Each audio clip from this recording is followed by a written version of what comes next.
In 1930, the Republican-controlled House of Representatives, in an effort to alleviate the effects of the, anyone? The Great Depression, raised tariffs. And today, we have a similar debate over this. Anyone know what this is, class? Anyone? At this point, this is very controversial. Does anyone know what Vice President Bush called this in 1980? Anyone? انزين يلا راوني شجاعتك هذا الحميدان يا الميدان.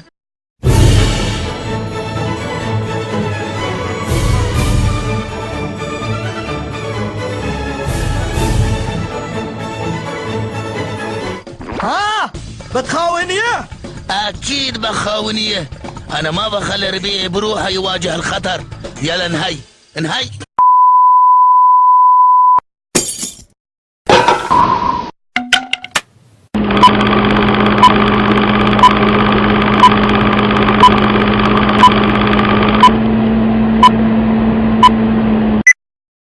To have an interview with you and consider to give information about the intracranial hemorrhage, the treatment of the intracranial hemorrhage. So the Dr. Sharif Arqadi, the specialist is about the major. So hello doctor. Very good. Hello. How we can classify the treatment about the intracranial hemorrhage? Okay. Let's go step by step. I'll take it step by step. Let's speak about each one and how to operate on or we treat it. Okay. If we take the extradural hematomas or the epidural hematomas, this is primarily surgical. It happens mainly because of trauma. So it comes to the neurosurgeon. As a surgeon, I am a surgeon of neuro cases. So whether to operate or not, then you have to set some standards. What are our standards or cutoff line? Is 1 centimeter. We call it the 1 centimeter standard or cutoff line. So if the hematoma is 1 centimeter thick in the CT scan in the computer, if it is more than 1 centimeter thick, then you need to remove it. If it pushes the brain to the other side of the skull of more than 1 centimeter, it is also a cutoff line. You have to operate on that time. If it is less than 1 centimeter, you can stand and watch and treat patient conservative without surgery. How do you treat him? You just give him symptomatic treatment. Like if he's having a headache, you give him analgesics, painkillers. If he's having nausea, give him anything against nausea. So this is the conservative measures. Nothing else. Observation and symptomatic treatment. We call it symptomatic. So you remove his symptoms. Okay? The surgical is above 1 centimeter thickness and above 1 centimeter movement of the brain to the other side. This is the extradural hematoma. Subdural hematoma, which happens under the dura, between the dura and the brain, also very similar. If it is more than 1 centimeter thickness, or if the brain is pushed to the other side more than 1 centimeter, that's surgical. Otherwise, you don't treat it surgical, you observe the patient. Okay? So we have the 1 centimeter protocol. Okay? The subarachnoid hemorrhage is a special case. Subarachnoid hemorrhage can be a traumatic reason, can be a non-traumatic reason. Okay, so if it is a traumatic region, we don't operate these patients.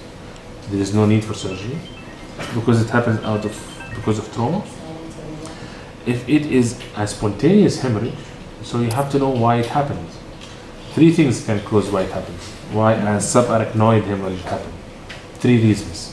Either spontaneous by itself because of increased pressure or sudden break of the vessels into the subarachnoid space, or there is an abnormality in the vessels.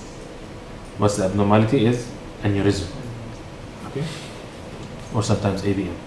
So that you have to investigate the patient, spontaneous ones. You have to investigate the patient, and after you investigate them, if they are having an abnormal vessel, then you operate on it. Yeah, either by neuroradiology, radiologists can put a catheter all the way up and coil it, or you can do it by yourself as a surgeon. Okay? These are the modalities. However, subarachnoid hemorrhage by itself is self-limiting. It's not surgical. You don't operate a subarachnoid. You don't go into the subarachnoid space and take the blood out. You don't do that. You treat the cause. So if the cause is trauma, you just observe and see. It will limit itself. If the cause is spontaneous, out of high blood pressure, you treat the high blood pressure. out of abnormal vessel, you treat the abnormal vessel. Okay? So you treat the cause of the subarachnoid hemorrhage, but the subarachnoid hemorrhage itself, the blood itself, it disappears because it's in the CSF space. So it gets absorbed. Fine? Then the fourth category is the intraparenchymal. Parenchyma means in the brain substance itself. A hemorrhage into the brain substance itself. Okay? This has also two categories: a surgical part or a spontaneous, a traumatic cause or a spontaneous cause. So if the intracranial hemorrhage is because of the trauma, which is like us neurosurgeons, it comes to us because of trauma. There is a physician or an internal medicine doctor or a neurologist will not be receiving a trauma case of the brain, of the cranium. We will be receiving trauma. So just you hear about trauma, whatever inside the cranium from blood, any of these will come to us. So if you speak about intraparenchymal hemorrhage in the brain substance out of trauma, it comes up. When do we operate this patient? We operate this patient if the hematoma is big. It causes a lot of pressure on the brain tissue. Yeah. So if it causes more than 1 centimeter shift of the brain to the other side, like the other extradural and subdural, we operate. If we see that the brain is going to what we call herniation, which is going to slide down because of the pressure up in the skull, the brain can escape in the lower part of the skull or into the cisterna magna, which is the connection between the skull and the spine. If the brain goes there, the patient is dead.